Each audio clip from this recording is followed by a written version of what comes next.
Okay, so looking at resistance band push-ups, what we're gonna do is take this band here, right? We're gonna take our band, we're gonna run it around our back.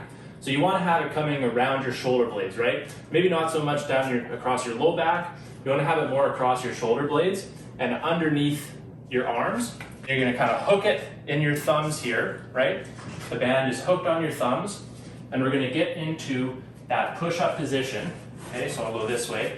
Push-up position, hands about, shoulder width apart, maybe a little bit wider, but in that nice strong push-up position, we're gonna lower ourselves down under control, and a big push back up.